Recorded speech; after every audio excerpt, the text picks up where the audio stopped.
Welcome back to another episode of Breakfast with Bob. You got me and John and our good guest, Jon Hart. What's we up, got guys? two Johns on the episode. John? One's the proper Jon, and my brother over here with the John, part of the racist family, hangs out. Hey, don't be throwing your shade my way. I'm anything but racist. And mine's J-O-H-N. It's J-O-H-N. Yeah. Like, I don't know what J-O-N. you're talking about. But Yeah. John is a naked and afraid contestant. He does obstacle course racing, endurance racing, photography, and video photography. I don't Anything do video else you want to photography, tag but on to that's that? Do you have to get into video photography? Is he just like... You don't do I video do not do photography. video. Oh, Fuck all all that editing nonsense. No. Thanks for having me. I appreciate it. I've enjoyed the problem. content you guys have been putting out so far, so Thank you, yeah. happy to be a part of it. Dude, so let's start off with the fucking naked and afraid contestant. How did you end up getting on it? So, long story long, basically, a friend of mine tagged me in something on Facebook. The casting director would put it out on Facebook that their email, and anybody that's interested to shoot an email. So I was like, fuck yeah, I've always been a fan of the show, and I've always been into survival stuff, backpacking, camping, that kind of stuff. So I sent an email, and they responded pretty quickly, and it was weirdly a very fast process. Like, it was like 3 interviews on camera, on Zoom. And Did you have to then, get naked for the interviews? Didn't have to get naked for the interviews. They saved those surprises for the TV.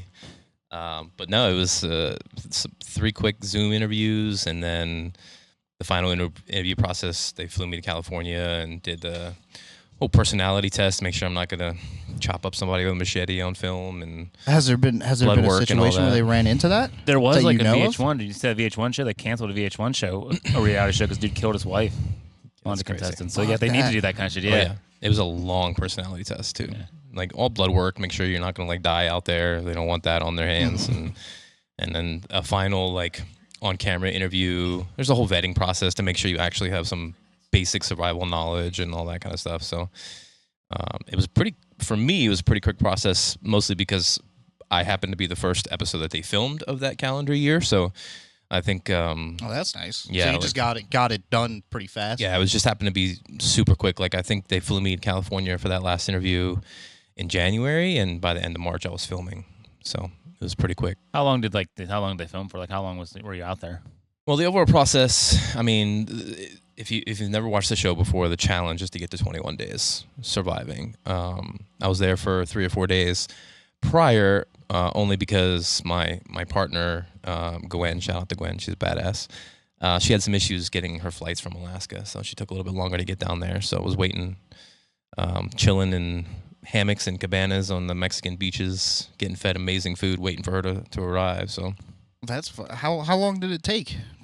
for Take like a extra week for her to get there? Or No, something? it was like she had like I think 2 flight delays. No, she lives in the middle of nowhere in Alaska, so we're talking fucking bush planes to get her out of there and get to Anchorage before she can get on a main airplane. But I think I was there 4 days and like 3 nights before the actual insertion. Do you know what part of Alaska she was from? She's from By any chance? Eagle, Alaska. So I'm assuming that's like hella fucking in the middle of nowhere. If you're Yeah. saying that she has to get into like bush planes to get out Oh there. yeah, like if you flew into Anchorage and then decided to drive, I think it's like a 12-hour drive from Anchorage. Oh, wow. Up, like northeast, close to the Canadian border. So a little village of like 500 people. She homesteads. She's off grid for the most part. So I think she just recently got internet out there. That's kind of awesome. Like, I bet. It's badass. Yeah, Yeah, like- she's pretty. How did cool. she find out about the show if there's no internet? They reached out to her actually. Really? Yeah, she's So was she like an influencer? Was she on YouTube? or something like that? No, but she's a retired police officer up there, and she was forced into retirement. Her vehicle got struck by another vehicle and kind of fucked up her left arm, so she was forced into retirement. But she's big into like vets and stuff like that up there, and somehow they found out who she was and reached out to her. So, Dude, the way that they paired that episode is kind of awesome. Where they had you were kind of like I don't know what would you say your survival skills at that point were? Yeah. Because I feel like hers was like phenomenal, and then you were kind of like the bronze, and she was like well, thank you, Mike. the mind. I appreciate that. I mean, he didn't. He said you were Wait, still. are you You gonna tell still me I'm got. wrong? I've been telling you still everybody have a this medal, for though. years. If you're gonna tell me I'm wrong now, I mean, So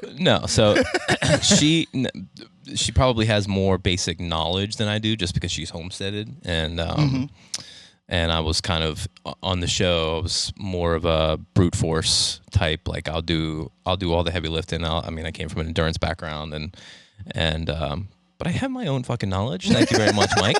Like I played a part, whether they show it or not.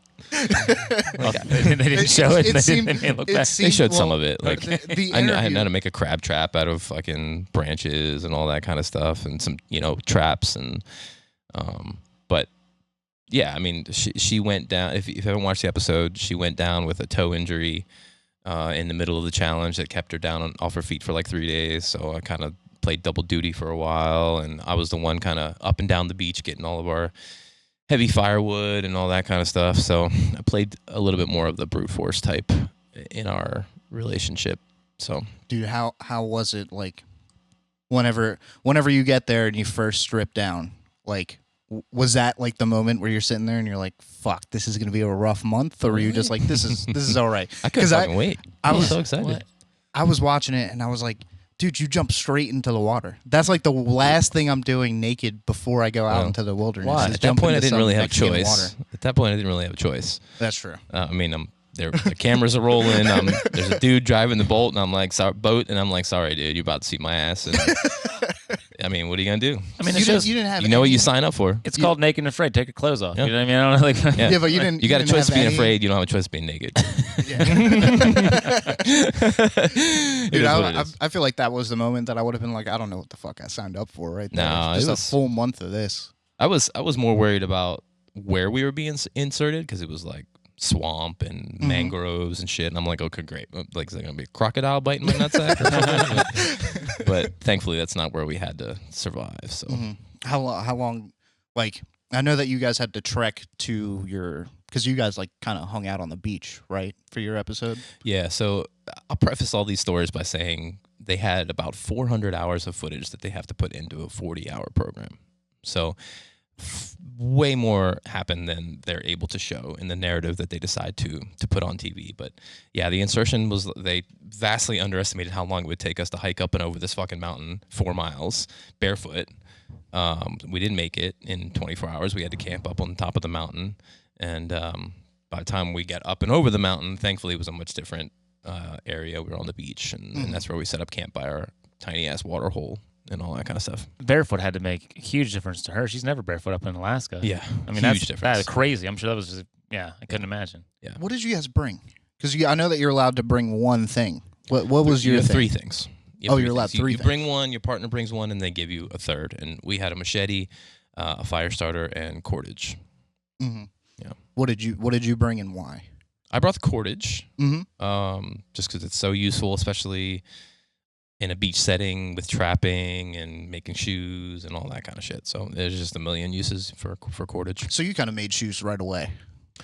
We made shoes, especially for the hot sand, because by 10:30, 11 o'clock, you couldn't walk on the sand. You'd get second-degree burns on the bottom of your feet. Oh, yeah. It was insane. It was 110 degrees every day. And so we made shoes mostly to get down to the water when we wanted to, and then for the extraction hike, because we knew how miserable the insertion hike was on the thorns and everything. So and how long was it? Like, I mean, on the show, they're just going to say, like, I mean, this is you guys tracking. How long do you think it was? Like distance-wise? To get in, it was about 4 miles. Okay. Up and over. And the biggest... Doesn't sound that until you think it's barefoot. And it's fucking hard, barefoot, and it's the a hard heat incline, was the biggest right? thing. Is there an incline too, or no? It was up and over a mountain. Yes, that incline is, 4 miles up an incline is not 4 miles. Yeah. Like, it's 12. Yeah. Also, to be fair, because of my background, it I was okay. It was the heat that played a part. And there was like these... there's this plant down there that has, they call them water vines, and there's a small amount of liquid that flows through the plant if you know how to chop it correctly. And so we stopped many times. Mostly said I could chop vines for her because she was struggling. But yeah. Oh, I thought that you guys found like a little cave because I saw you guys in like a little ditch drinking. That might have been what you guys did. That was when we got down to the beach. Okay. Where our little water hole was. A But- water hole. Dude, how many times? Okay, so like whenever I'm thinking like you're naked, there has to be like 100 times where you're sitting there and you're like, man, this is like the best path that we can go, but it's covered in brush. Was that like really hard to get around? Yes, it was. Thankfully, the vegetation where we were wasn't insanely overgrown. I mean, it's so hot there. It's not like a rainforest where you're just like fucking bushwhacking everywhere you go. But the thorns was the thing you looked out for. Like, you did not want to be going through thorns naked. Did you guys accidentally at any point, or? Oh, sure. I mean, we took a couple wrong paths here and there before we figured out the path of least resistance, but for the most part, it was not too bad. Also, what did you guys do for so? Whenever they said, "Hey, this is your insertion and extraction point. You have to go 4 miles." How did you guys do what's it called, land navigation with nothing? Well, so they don't tell you how far it's going to be. And we found out later when they told us after we had done it, after everything wrapped up. They said, "Okay, you went about this far," and blah blah blah. And I mean, there's navigating skills that you use. You use the sun, you use the stars, you use the shadows of a stick in the ground. Like, you can literally use a whole bunch of different things. But we knew, based on the very archaic map that we had to go up and over the mountain to get to the beach. So we knew as long as we were going up, we were pretty much going in the right direction once we got up and over the mountain. So, now, did you guys know what the other person was bringing? Because you said you got 3 things. You got no, you don't. So you know. just had, okay, and you don't know what the third so you thing could is accidentally either. bring the same thing. Well, no, they don't let you. Like, they're not going to set you up for failure. They So you tell them, and then they. Yeah. Okay. Yeah, they tell you to bring a handful of things, and then they make sure that you don't bring the same thing as your partner. Because that was kind of interesting, like, because you don't know, and you don't know what they're giving you either. Just kind of like, so they kind of get, like, they take what you're taking, what she's taking, and then they figure out something that would help you guys as well. And they're the only ones that know the setting you're going to be in, so they also kind of, what's going to be best for the setting you're in. It's good for them to have people go deep into the challenge. They don't want people to tap out. Yeah, they 5 days in. They need all the footage and stuff like that. Yeah. Yeah. Right. Now, were they pretty good with the time? Because I know, like, some of those, like, man versus food challenges, they'll, like, change it. When you get an hour, it's like 3 hours to do it. Because I have a friend, he lives in Savannah, Georgia, and that Paula Dean's restaurant had, like, a man versus food challenge. And he said it took 3 hours. They said it finished in 59 minutes. Do they do any kind of, like, specific editing things to make things work with that, or no? You mean like how long it took us to so do you're things saying you out have 21 days and stuff like that, but, like, so, like, if, let's say you don't hit it, but they want to hit a certain thing, would they change the time frame? Or, like, would they make like editing-wise? Yeah, because, like, the guy said he had to finish this burger or whatever in, like, an hour. It took him, like, 3 hours, but they said it was 58 minutes because they want. Gotcha. So, for the show, I mean, I mean, it's reality, but they needed to do a certain thing. Yeah, absolutely. Like, if you've watched the show for years, there's definitely been episodes where both partners will tap out before day 10. And so they'll throw on a whole bunch more footage in there with those first 10 days to make it drawn out. Yeah. Where if you watch my episode, days go by and they don't show anything. It's like all of a sudden, whoa, it's day 7? What happened to day 3, 4, 5? You know what I mean? So, yeah, I do not envy the producers and the people that have to put the narrative together after the fact when somebody has that many hours of footage to put together. So I can't imagine. Was there ever a time where they're like, you guys have to make it more interesting than it actually was? Like, where you guys were sitting out there and you guys were just like, all right, we're finally good. And then they're like, now you guys got to go do some crazy shit, or like they'll throw a curveball out of nowhere. So that's an interesting question, because one of the most misconceptions about the show, like when you watch it, is that you're just always doing something. And that's not true at all. There's so much downtime, especially when you're trying to avoid sunstroke and sunburn and all that stuff. So we knew from the very beginning that once you get heat stroke, there's no coming back. Like, you can't cool your body down. You're finished. So that was our goal, was to make sure that we take it easy. We get all of our shit done at first light. We get all of our shit done when the sun goes down before we can't see anymore. And then we took a siesta every day, and we figured out the pattern of the bugs in between the ants and the sand fleas, and when we could lay in the sand to take a nap and all that good stuff. And we just did our best to not overheat, stayed hydrated.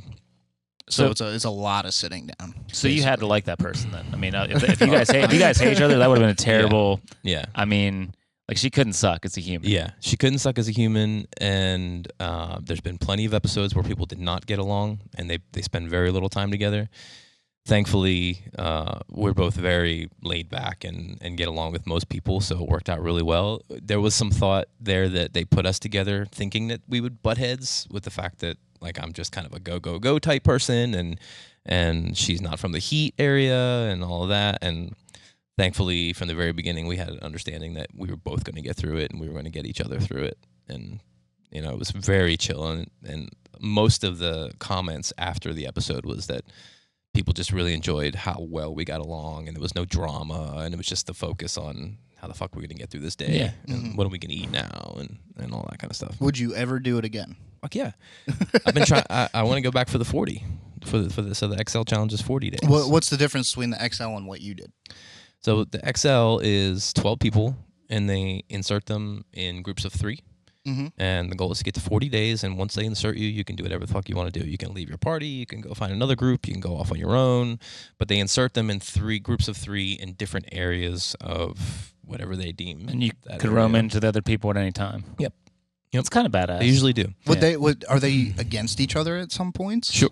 Really? Absolutely. You need to win, right? You need to be. It's not really a win. It's more about getting to the end of the challenge. Now, since you say that, recently they have introduced a last man standing for a prize, which they don't normally do a prize. But last year was their first last man standing, and they're actually bringing it back this year, last man standing. So you are trying to outlast everybody out there. I mean, competition brings people in. It sure does. I mean, yes, it does. Yeah. Competition and prize money will bring out the darkest and the best in I people. can imagine people stealing each other's food, fucking with each other's camps at night if they know where it's at. It happens on the current episodes? Oh, yeah, absolutely. Well, not necessarily the current. If it's a competition, you'll see it. Like the last man standing. Like, they won't share. Like, if they get an abundance of shit that will last them 40 days, they won't share. Some of them will, but most of them, if it's a last man standing, they're like, it's a competition now. It's not, this is my team. Yeah. These are my competition. So that's crazy. And it seems like the vetting is pretty cool. Like, they want like real people. They don't want people like that want to play a role like on Survivor or something like that. They want actual people, or like one of those MTV shows. They want, because some of those people, they're getting them because they're a character. That's why they're casting them. Yeah, they want real survivalists. And they have done fan episodes. They call them fan episodes, where people that don't claim to be survivalists but huge fans of the show, and they bring them on to try to get to 14 days. Take it easy on them. Typically, they don't. There's been 1 or 2 that have lasted and then been invited back for a regular 21-day challenge. But typically, they realize they're just kind of armchair survivalists. Like to watch, survive on the weekend. Yep. It's like Mike going to survive in the car for 2 weeks with you. Like, he's not going to. Oh man, yeah, it's going to be interesting. Oh yeah. But so we're gonna kind of get away from the naked and afraid stuff. But so I know that you do endurance shit as well. You do tons of endurance stuff. Compared to naked and afraid, what's the hardest thing that you've done, like endurance wise, or any sort of physical crazy shit that you get yourself involved into? So when you say compared to naked and afraid, like naked and afraid is mostly mental.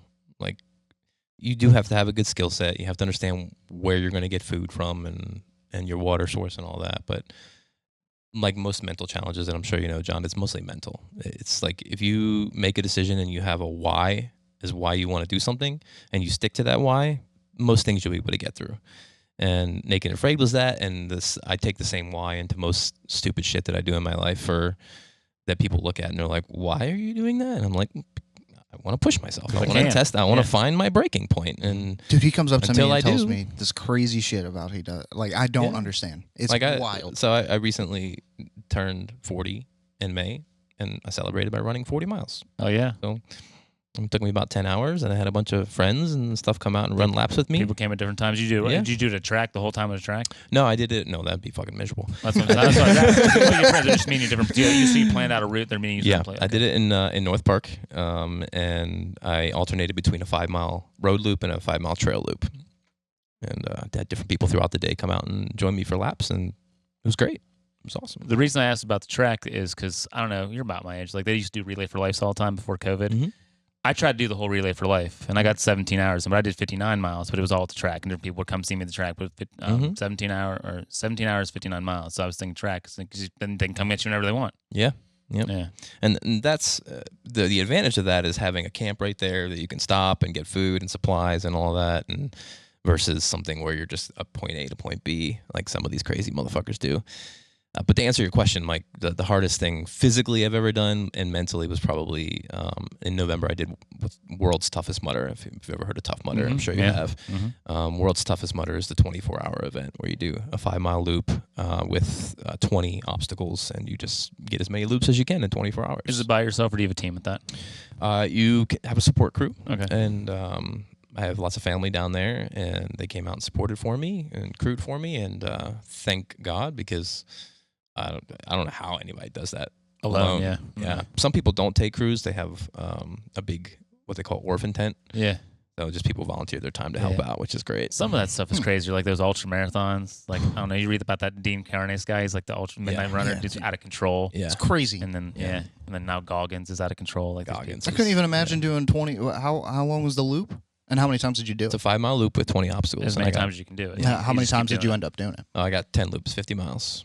Fuck.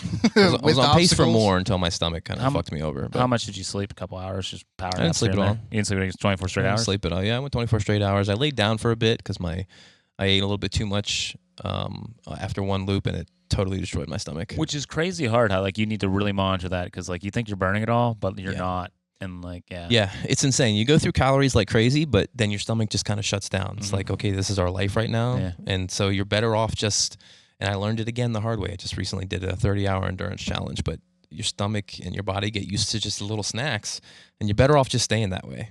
You really are. It's crazy how the body adapts and stuff like that. Like I do all the cardio too. And like if I run for like 3 minutes, I'm sweating, I'm drenched because my body's like, this fucker's gonna go. Right. But like other people, like they go 10 minutes, they're not sweating at all. Right. But like I'm like you. I sweat way too much. You move around your body. It's like it's time. Yeah. Here we go. And that's it was the same thing on Naked and Afraid. I tell people all the time that was the craziest to me. That was the craziest aspect is how it's like you're in that situation and your mind and your body is just like, okay, this is our life now. Yeah. Like so, even though we were out there for 20, I didn't get hunger pains until like week 2. Yeah. After 200 calories a day for 2 straight weeks, I didn't feel it. And it's just one of those things. It's like we're just gonna have to figure this out. but once you get past like the initial hunger pains, like your body's. I used to fast all the time, like once, twice a week, and like it's horrible. Like in the morning. Why would you do this to yourself? Because it helps your body reset. Lots of health benefits. Helps your to body it. reset. Like it's really good for you. And I have body dysmorphia, so there's that too. But mainly that. You're beautiful, John. Just the way you are. I mean, solid chin. But but no, like there's benefits to fasting. But like the first like hour, your stomach's real bad, and if you can just deal with it, your body's used to it. It's like, oh, here we are. But it does slow your metabolism down too. So yeah, you shouldn't use it just to lose weight, no Dude, matter what they say. What was like the first thing that you did after you got out of the Naked and Afraid thing? So everybody always asks me what I craved when I was there. Like everybody always thinks you crave like burgers. You don't crave any of that shit. You crave what your body needs. So for me, I wanted watermelon and cantaloupe more than anything. I was craving like liquid fruit. So we begged the crew to get us some watermelon and cantaloupe afterwards, and that's all we both wanted. And we had like one slice each, and we were full. And the sugar in it was like we were wired from the because of sugar. the electrolytes. Well, the stomach gets strength too. Yeah, the stomach shrinks, and the liquid content in watermelon and melons in general is so good for your body, and you're dehydrated. Dude, that had to have been so fresh. Oh my god, it's like that's so like you have Florida strawberries. So versus good, man. Oh my god. Dude, they did a trade with all the Mexicans in the area. They were like, let's get this fresh shit. I mean, I can't imagine. I mean, it had to have been so good, so fresh. Oh, everything. The food was amazing. Yeah.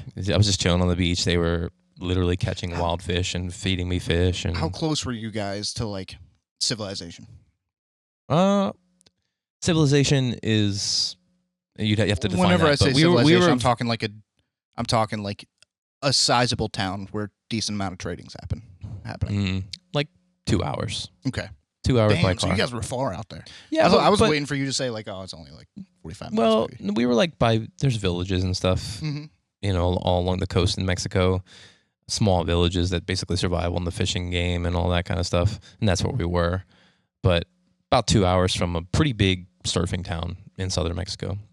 So, And I feel like down there, like even like everyone's like way more athletic down there. Too hot. They're doing things all the time. Like the athleticism, like down this, like third world. I mean, just they're doing more stuff active. Like we're fat as Americans and shit like that. well, Mexico gets a I lot know. Mexico's the fattest country in Really? the world. It Really? is. They I thought it was passed us us. a couple years ago. So they get a lot of hate for being it's mostly their general like Mexican food that you see. Yeah. But there's tons of people that are in great shape. Yeah. People that still live in the old school villages and rely on getting around, and they're using their bodies for life and Which is pay. kind of what they were designed for. Exactly right. There's a reason like the Neanderthal didn't make it. Yeah. Were you at Very all true. worried about like cartels or anything like that out there?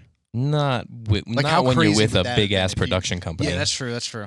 You know, they take care of all that kind of shit for you. Thankfully, They've already greased the cartel. Yeah. yeah. So like, why did you go to that like with other cartels? It's like what? If I had to drive down there, I'd be pretty worried driving through the country. But Oh, yeah. but you know, we flew into Mexico City and then hopped on another small flight. So Yeah, that would be crazy if you're just walking around and you come on in like an entire grow op and you're just like, What are oh, you fuck.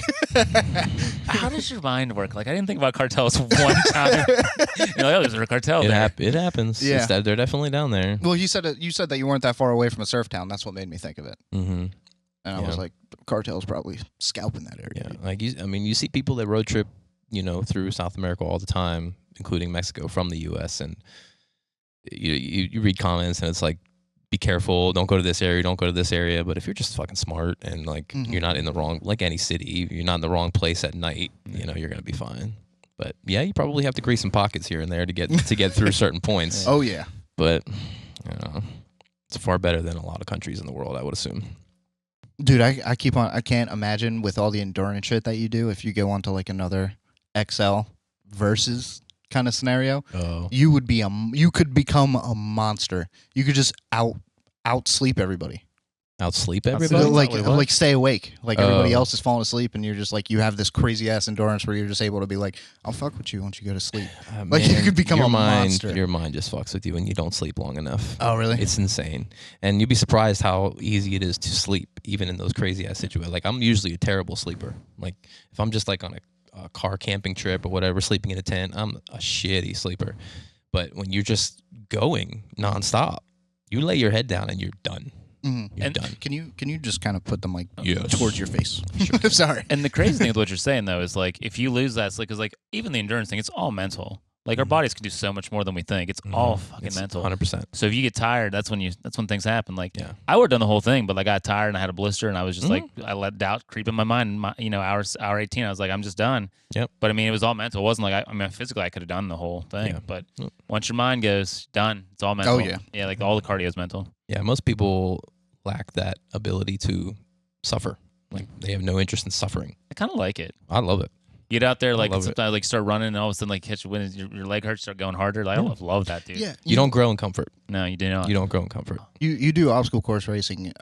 What was like the highest ring that like you ended up getting into, like championship wise, for obstacle course racing, Spartan, anything like Well, the obstacle course racing world championships every year, which is what we're road tripping to in late September. So Oh, that's what. So you're going to be That's- a part of that? Like you got a ticket in? I didn't even know. I was just going. it's because you don't listen to me, Mike. Like, this is all in writing on text messages. I can vet it. I have the receipts, Can't. but it's okay. You've Yeah, got I'm the same all round. yeah. It's all good. It's all good. So is it a lot more upper body stuff, or is it the cardio that gets you through the obstacle course? I feel like there's a lot more upper body than like I mean you're talking about all the endurance you have, but like there's in these obstacle courses, like I mean because I did the USMC mud run back in the day, and it was so much upper body stuff. It was a team thing. Like my cardio was there. I'm like I'm kind of weak up top, but I mean so you have to have a decent upper body to do the same You stuff do. too. Like it's You do, which is why I love OCR so much. Is you can't just be like this badass runner and come in and win. yeah. Like I do ninja. I coach Ninja Warrior, so the obstacles are like my go-to. That's where I pass everybody. I'm catching people that are running their entire lives. I was not a runner. I was a baseball player my whole life, so I'm still chasing these guys that were cross-country runners at 10 years old or whatever. Running is one of those things that you have to get the years under your belt to get good at it, and so. But that's why I love OCR, because you can come in and you can just out obstacle You people. let them do their thing, and then you just beat That's the it. obstacle and catch them. We go off and they fly up the mountain. I'm like, I'll see you later, motherfucker. You know? Some of those obstacals, like if you have weak upper body strength, like if I think about, I have friends when we do this, I'm like, my upper body's weak. I'd have to do like all this extra work to get in there because I'm not a big guy, but like I probably need to put about 10 pounds of muscle to really be competitive at it. Oh, Because- You'd be surprised. You might surprise yourself how a lot of it's technique. You can really outclass your lack of strength with good technique. So, Dude, he brought me to like this ninja tournament whenever I lived out in North Carolina. It was the wildest thing I've ever seen, where you're seeing like 15, 16-year-old kids that like don't look intimidating at all. Yeah. Just completely destroy this obstacle course, and like the moves that they're doing, the fitness is off the record. Like it's wild. And then like and just like he was saying, where it's the way that they're like gripping, like Yeah. If I were to do it, I would have been like, I would have never thought of that. It's crazy. And also those kids that like, I mean, you're old enough. You've had some failures. Those kids don't know what the fuck they're doing. They're just going. I mean, kids are out of control. Like watch Lack a of kid fear. They just jump off things. Like I mean, I can do a backflip diving board. My kids can just do like 3 flips and shit. Like they don't care. Yeah. Whatever. Let's just shake it off. Right. I mean, and like the one kid can do a backflip, standing backflip because he's not scared of landing. I thought like I'm gonna fall on my stomach. Fuck that shit. Like, yeah. It's the lack of fear plays a huge part. Plus, the younger you are, the strength to body weight ratio is a big thing, right? When you're talking about 15, when you're 120 pounds, but you're all muscle, or when you're 6 years old and you're 40 pounds, these kids it's nothing to them. So as long as they keep doing it, they're never gonna lose that. Yeah. It's pretty impressive. It's fun to watch. I love the sport. To me, it's the true definition of athleticism. We have tons of sports, and you might highlight your swing, or you might highlight how well you can throw a ball. But to be able to control your body mid-air and know how to get, all these different things, and because I mean, you can't hide it. It's like of all the major sports, like you can't hide on athleticism on a basketball court. It's there. Like if someone's awkward. Fucking awkward. Right. You can hide it in most other sports, but like what you're doing, like there's nowhere to hide that awkwardness. Nope. It's like, oh, this guy fell in the water. Like he's awkward as fuck. Yeah. Like you can tell the difference when you put a kid on a bar and you tell them to start swinging and they look like a fucking dead fish out of water, trying to figure their body out, versus somebody who understands how to throw their feet in the air and just fly and grab something else. It's fun to watch. It's fun to coach. And you do coaching for, what is it, Ninja? I do. Steel City Ninja. Shout out Steel City Ninja. Down in Babcock, Robinson Township. Yeah, I've been coaching for like 5 years, and we go to competitions. We have about 40 kids that compete, including myself, and it's super fun. What's like the craziest thing you've seen from ninja stuff? Like, what's the coolest obstacle? Anything like the big thing? I mean, for somebody who doesn't really know the sport, what's like if you were to explain it to them, just be like. So I'll try to give you a good example. Have you ever watched the show American Ninja Warrior? Oh yeah. So you've seen some of this stuff, but if you watched the show 15 years ago, it's on season 16 now, so it's still relatively young in terms of sports. But that's why teenagers are dominating right now, because they're the first generation that grew up with the sport, right? And gyms started popping up when they were 10 years old, and now they've got 7-8 years of training under their belts. But we just got back from World Championships a couple weeks ago, and the cool thing about ninja is you just don't know what you have to train for everything, because you never know what you're going to find. And so there was a couple brand new obstacles there that people were just like, well, that's fucking cool. Like, you catch ledges, and when you catch a ledge, the left side of it closes like a door. So you got to be prepared for that. And then you got to hold on. And then, it's pretty cool stuff. So can anybody come to your gym? Because I'm super absolutely. intrigued. Like I'm probably gonna have to hit you guys up and try it out. So like, Yeah. there's certain days you do it or whatever. Like we're there for open gyms and classes 7 days a week, but most of our stuff is mainly Monday through Friday. Okay. And I'm glad you said something, because I'm trying to get adult stuff started again. Dude, like I would love the hard part. Yeah. Yep. I'm off tomorrow. I might come tomorrow. Fuck. Seriously, it'd be cool to try it. Like it'd be cool to try it. You know what I mean? Like I don't think I'd be great at it right now, because I'm not super good at upper body shape. But I mean, I'm also self-deprecating, so whatever. But you got to start somewhere. I just think it'd be badass to try, and you just have like all the obstacles in there. You just like what's like a day pass to like a Ninja Warrior gym cost? Well, I mean, you come in for a day pass, it's like $18, I think. Seems like easy. Yeah, yeah, that's not bad. Like, and how long does like people just stay there all day, or is it like? Well, so we have classes throughout the day, and like adult stuff is usually later at night, and then I'm trying to do some morning stuff, adult stuff now as well. You're a little far, so that might not work for you, morning stuff, but nighttime stuff, it usually overlaps with like the older teenagers, and you can kind of jump into what they're doing. So is it like the other side of Pittsburgh? So it's about an hour to Pittsburgh from my house.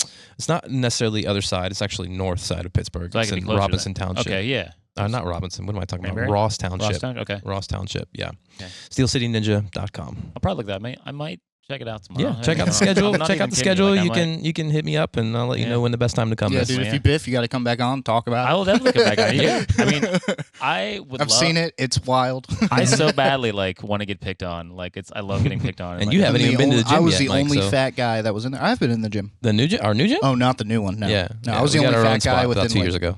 Probably in there for like the first 3 years. I'm seriously probably hitting you up and coming tomorrow. Like I'm not even kidding. Like hit me up. What's tomorrow? Monday? Yeah. Yeah. Because I'm probably like if you came around like 8 o'clock, it'd be a perfect time. I'll send you his number. In the morning? No, 8 at night. Okay. Do you have mornings free? No, I'm off all day. So I'd rather come like morning or afternoon, because I'd have to get home. because I work on Tuesday. But So I'm trying to get an adult class started for a morning. yeah, Probably like 7:30 to 8:30, something like that.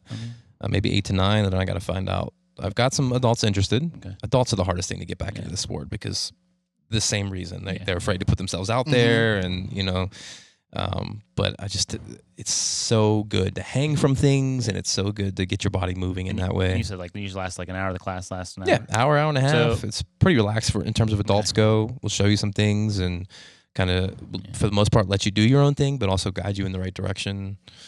Like I said, I'm probably really gonna look into it. Man. I mean, I'm been thinking about Seriously, it. check it It out. might be like afternoon because I have basketball at 8 tomorrow. Well, we're not there all day. Okay. Like we do daytime camps and stuff for the Okay. younger kids right Yeah. now, so you can't just like. So it would it's not have the to kind be of thing like- you can just walk in. so 8 would be like it's probably gonna be 8 tomorrow. Yeah, so just look at the schedule. It's all on there on the website, and it'll walk you through how to sign up and all that. And you can reach out. I'll get you my number and everything. Yeah. You can reach out. And I'll tell you when the best time to come Yeah. is. And I'll come and I'll talk about how terrible I did on here. Yeah, I'm all down. Yeah. Drag Mike there. You know what I mean? Drag him there with me. Yeah, it's good though. Your hands will hurt, and the more you do it, Dude, it's crazy. the less your hands hurt. I'm excited. So you guys got a whole new one. You guys, Well, we got did our you own guys spot. double it up. So if you remember, have you been to our new location where it's just us, not in the gymnastics gym? Where it was kind of like the storefront. Yeah. Where you guys converted like So the you storefront. have been there. Yep. Okay. Yeah, you've been there. You guys were talking about getting a. I don't know if. We were company talking stuff, about but expanding a little yeah. bit, but not yet. But yeah, so you also do baseball coaching. I do. How is that? What is the fucking life of baseball going on right now? I know that you're teaching a lot of these Finally kids. slowing down a little bit, thankfully. The spring and the summer is obviously really busy with baseball, but I coach and do lessons with Fennell Brothers baseball, and been coaching for 18 years. I do one-on-one lessons, and I coach a 12U travel team. And we were just in Cooperstown last week. We were just in Cooperstown for our last tournament of the year. Good time up there with the Hall of Fame. And it was my first passion. I played in college. And With the Hall of Fame. What do you mean? Baseball. Cooperstown, New York, the Baseball Hall of Fame is there. You didn't know that? No, I didn't know that. No, Yeah. I don't know much about sports. Yeah. Like Yeah. you're gonna have to explain everything. The, like the I'm Baseball stupid. Hall of Fame is in Cooperstown, New York, a little town. And just outside of Cooperstown, there's a couple of really big 12-year-old complexes where they run a week-long tournament all summer long for different teams. How cool is the Baseball Hall of Fame? Like you need a whole day to get through it? Probably? About 4 hours. Okay. It depends on how much of a geek you are, like I am with baseball. Like if you really appreciate the history of the sport, you could be in there all day for sure. The reason I was asking is because I went to see Dave Chappelle at the Canton where the Football Hall of Fame is. We just went early, and I had like 2 hours. It wasn't nearly enough because the show started at like 7. I didn't think it'd take 5 hours to go Yeah. through. But I mean, to really experience it, you need like time. Yeah. Yeah. I had an opportunity to go to the Football Hall of Fame. We were actually there for a baseball tournament. Yeah.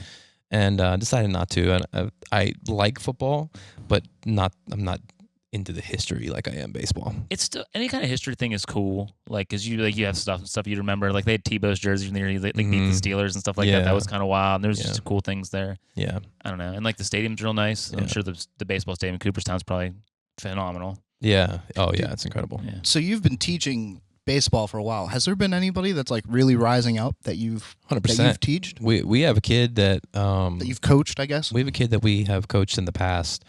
I used to throw to all the time when he was in high school. He went to Mars, and he will almost for sure go in the top 5 in the draft in June. He plays for West Virginia. Shout out to JJ, but he is incredible. And last year he was probably the best hitter in the country, and then he did get hurt and missed a little bit of time this year, and that's probably the only reason he won't be the number 1 pick in the draft.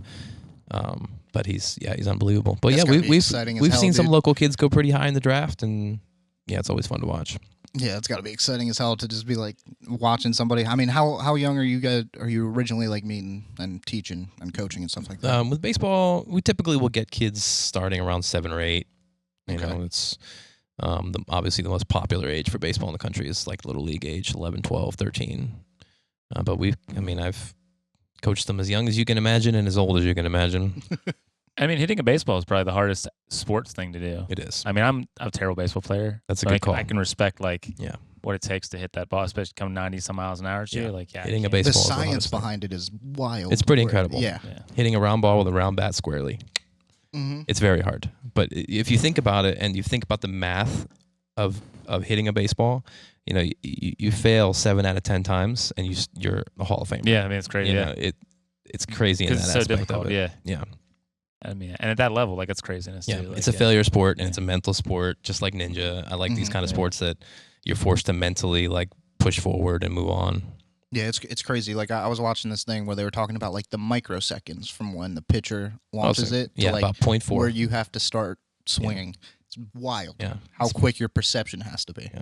I don't know how, and the game has changed so much now. You have 30% of pitchers in the league that can throw 100 mile an hour, which is insane. I will say it's crazy that you love baseball so much because it's of all the sports, it's not the most active. Like, you're so active as a human being. Like in baseball, there's a lot of standing, a lot of chewing sunflower seeds in the dugout. Like, but I'm sure, but it seems like you love that just as much. But but you're stationary. Mm-hmm. How is the juxtaposition between the two? That's kind of crazy to me. Yeah, it's so I've been playing baseball my whole life. 3 years old, I think I started, and it was the first thing I fell in love with. And when I was young, that's all I ever thought about. I never played any other sports. I never did anything else. I wanted to play baseball. That was everything. I was a big nerd with the stats and everything you can imagine. It's the one thing in my life I'm truly an expert at.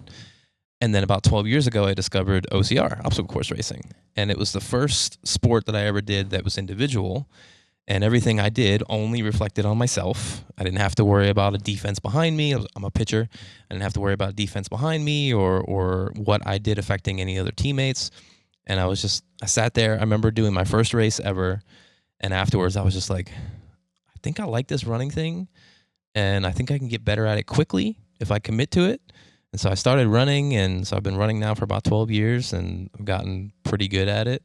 And been competing in what they call the pro wave now for probably 7 or 8 years.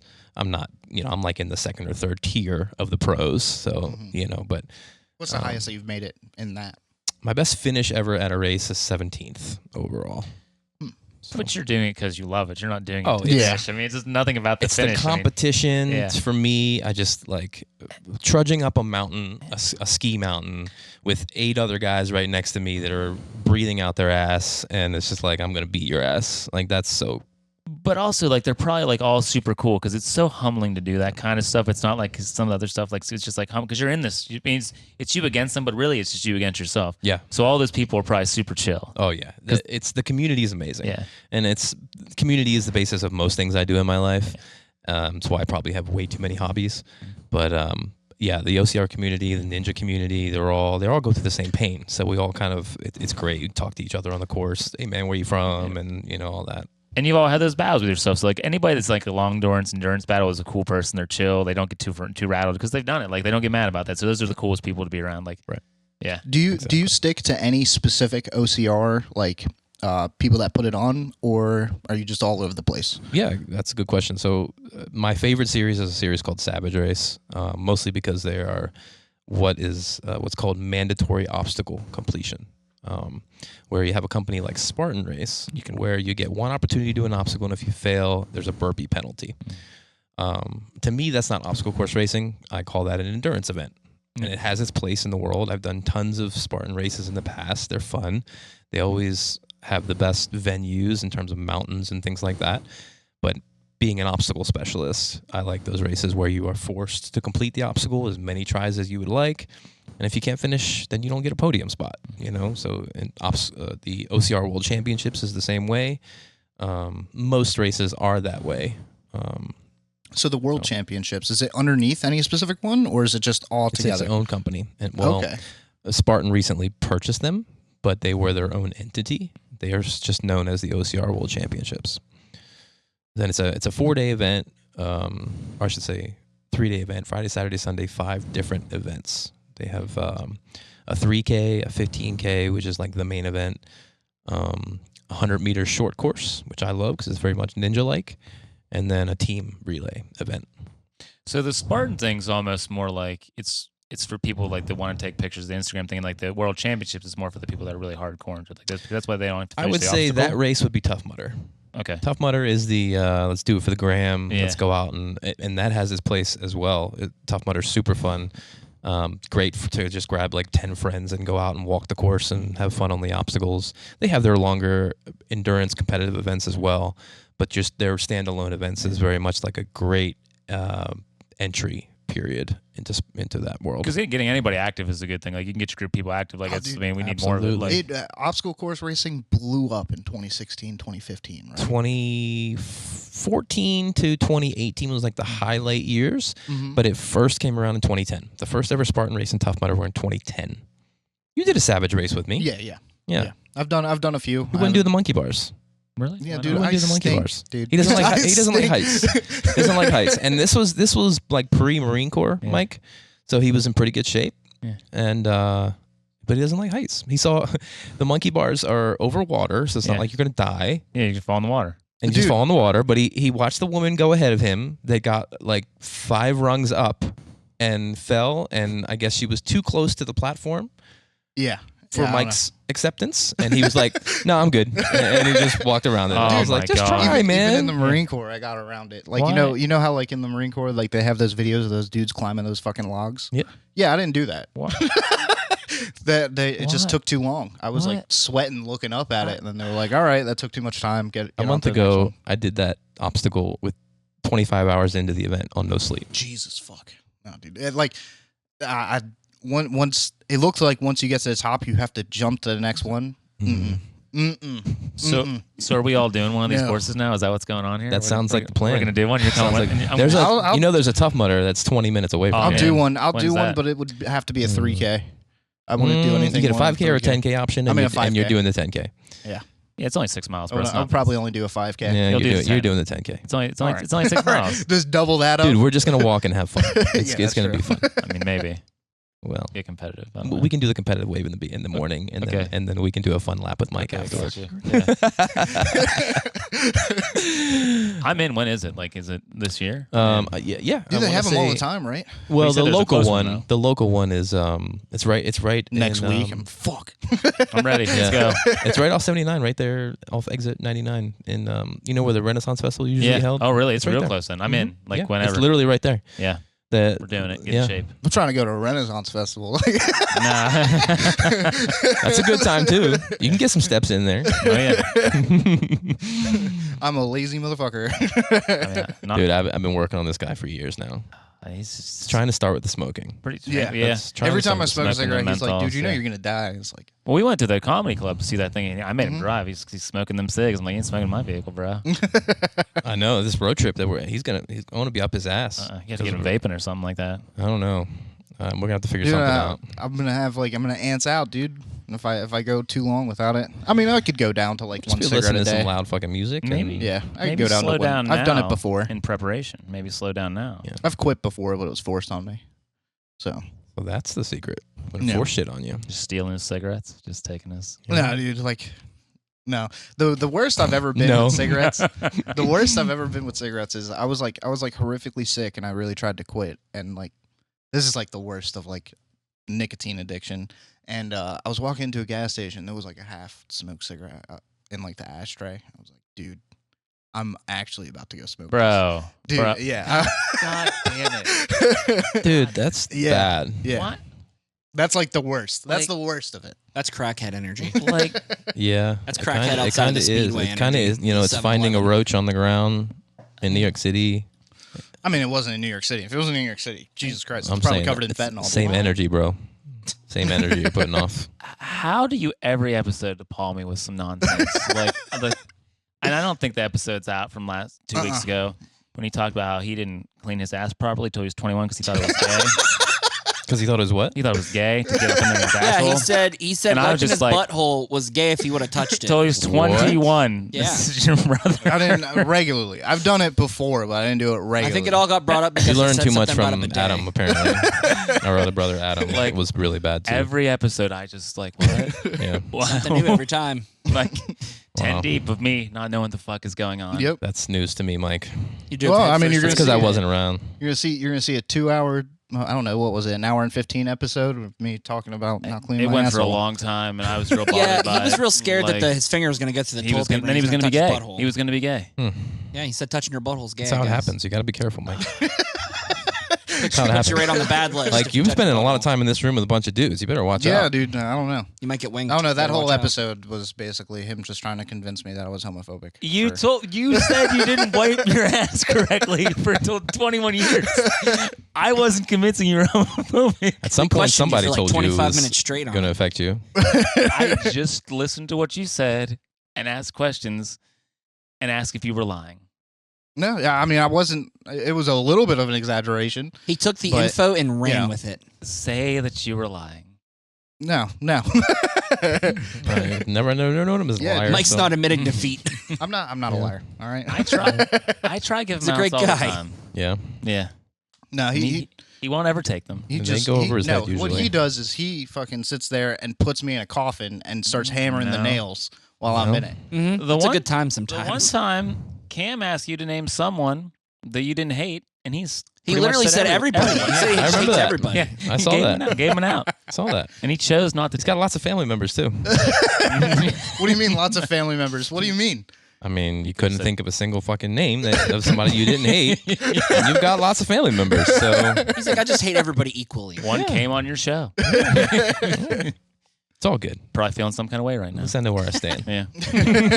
I mean, you're above I some don't know. minorities. Did you do a 23andMe? Because that was the thing. I don't think you've done a 23andMe. No, I've always before. wanted to though. It's cool. I'm 0.6% Asian. Real Yeah. proud of it. Dude, Yeah, I- 8%. This is the problem. You see the problem? How am I the problem? 0.6% I Asian. just- We're Well, just talking 0.6. about to be it. fair, and I remember when you guys had this conversation, and I may have told you this after the fact. Our grandfather, who's since passed, we didn't have a relationship with him, but the one time I did meet him, discovered that he was less than 3% Native American, and his entire fucking house was decked out in Native American memorabilia. He See, leaned now in. you know You know why what's So- funny? in That my sounds exactly bloodline like my it would happen. situation. He leaned Yeah. in. I like that. He leaned in hard, My family like still give does. me the free college tuition hard. I respect it. I think you have to be like a certain. Whenever I was in boot camp, there was a bunch of dudes who were like Native American, and they got like paid Oh yeah, to be, and I think they had to be like 60%, As they or something should. like that. we 60 fucking or destroyed 40%. their lives. Their Yeah. poor Yeah. ancestors, we destroyed their lives. Christopher They- Columbus really gave it to him. Scoreboard. Deserved Yeah. everything. Scoreboard. Well, that's like, Oh Mike, and this well, racism keeps coming he's so back. right. Yeah, we keep cycling back to the racism. This is on not Mike's from part. me. We grew well. You were born in one of the most diverse cities in the entire fucking country, and I grew up there. And to be fair, you didn't grow up there. You grew up in Grove City, Pennsylvania. You're Yeah, welcome. look at this. I'm being judged. I mean, I judge you every other week. Like, Yeah, and if we film weekly, I would judge you every week. I mean, yeah. We get But that one it's day okay. a week or every other week to make fun of you. Only And let people people know close to you you're are allowed to super judge you. Yeah. Yeah. and I mean, you're But, I putting mean, it out there. We still like I you mean, the same. You're putting it out there. You're standing on business. You're not gonna back down from. Yeah, we don't like you any less for it. Yeah. Man. It's all good. And remember, Mike's Hey, not man, a liar. I keep it real. Mike's Keep not a it real. liar. I make it funny. Sometimes keeping it real goes wrong. I mean, So the fucking the baseball, like what's like the new shit happening in baseball? Whenever it comes up, like last time I heard, this tells you how little I know about baseball. Last time I heard about baseball, they were sitting there hitting trash cans to tell each other what kind of ball is coming. oh, What's like the that was new? the What's the new Astros conspiracy playoffs. theory in baseball? I wouldn't say there's necessarily a conspiracy theory. The game has changed quite a bit in the last year and a half with the pitch clock, and there's new rules, and the bases are bigger to entice players to steal more bags. But the pitch clock has been the biggest Because it speeds change. the game up. What's a pitch clock? Speeds It's the like a game. shot clock in basketball. So So essentially, every time the ball gets back to the pitcher, he's on a 15-second clock to deliver the next pitch, and within 8 seconds of that clock, the hitter must have his eyes on the pitcher being ready to hit. Mm-hmm. So it goes both ways. So if the hitter is not looking at the pitcher and ready to hit within 8 seconds, he gets a strike. And if the pitcher doesn't deliver the pitch So you have to hit and then within 8 8 seconds left on the clock, so it's about it's about 7 or 8 seconds, which is that's plenty That's of a long time. It's That's plenty a of long time. And 15 seconds to deliver the next pitch is plenty of time. And if you don't, you get a ball added onto the hitter's count. And how much time is this cut down? Do you know? It's gone from over 3.5 hours average game time to under 2.5 hours. Which that's was not bad. necessary. Like Yeah, people that's were not getting bad. bored. Totally I mean, necessary. yeah. That's how I feel about Totally football games necessary. too. Every time I'm like, I get into football season, I'm like, yeah, let's do this. And then I'm like, fuck, man, this game's been going on for a minute, dude. I love football, but I love that nap in the middle of the game. Yeah. You're on the couch. You're like, oh, it's, This Yeah. is why I watch hockey, because it's a Well, lot fast hockey's paced. nonstop. Yeah, it's nonstop, except for like when the puck gets frozen or iced or whatever. Yeah. Hockey's, I should say, football is an interesting thing because people don't seem to give a shit about the non-active time. Like, you can look at the numbers. It's insane. It's like 13 minutes of game time versus a 3-hour show. But nobody cares because it's so fucking entertaining and it's the biggest sport in the country. You want it to be long in that last 2 minutes. You want those last 2 minutes to be actually like 10 to 5 minutes. Oh, it's more like probably 30 minutes. Yeah. It's a 2 minute, if it's a close game anyway, if it's a close game, you're going to get a long fucking time. So to go back a little bit as a pitcher, how much do you love that thing? Because you're about my age, like when Randy Johnson killed that dove. How odd? It's great. Is it in your mind, like so you could still see it? Oh my gosh, I could see it. I can close my eyes and see it so vivid. This is whenever he hit the baseball and it hit that dove. Yeah, He threw the baseball. He threw the baseball. Oh. Yeah. The It baseball so hard, incinerated. it made the freaking dove It explode. incinerated the dove. Like Incinerated. It was a pigeon, I believe, or a Literally seagull, watched whatever it watched was. the Some but white bird. It's that changed his life. Like it was incredible. He was warming up for a spring training game in like the 90s. I don't remember what year it was, but threw a pitch and this poor fucking bird happened to fly right across at the wrong time. And the video is insane. The damn thing blows up. Yeah. There's nothing. I mean, it's crazy. Yeah. And like for years, he was like scared of doing it again, which you're talking about 1 in a million chances of that happening to begin with. Did he get like, I don't know, shame for it or No, like, no. But People are like probably scared of him. He's like a pretty down to earth guy, and he did have that image. Like people were afraid of him because he was quiet and his demeanor. But funny enough, now he's a professional photographer, and his logo is that bird blowing up, which is awesome. hilarious. He's like leaned into it now. He's what, It's great. 6'9"? He's like 6'9"? He's 6'10", I He's believe. gigantic, yeah. Yeah. And you figure like, so you're a batter and you're all professionals, but you're seeing this dude that like blew up a bird. Yeah. Like he throws so fucking hard. Yeah. He incinerated a bird. Yeah. In an age where guys didn't throw that hard, he was throwing terrifying. Yeah, incredibly hard. That was my that 90s is my How long window ago of was this? You baseball. said 90. Probably 93 maybe. Yeah, this is probably mid 90s Yeah. at this point when this happened. 'Cause he was with Seattle with Griffey. Yes, it was in Seattle. Griffey's my all-time favorite player. I didn't know that you My knew second this much favorite about player, yeah. baseball too.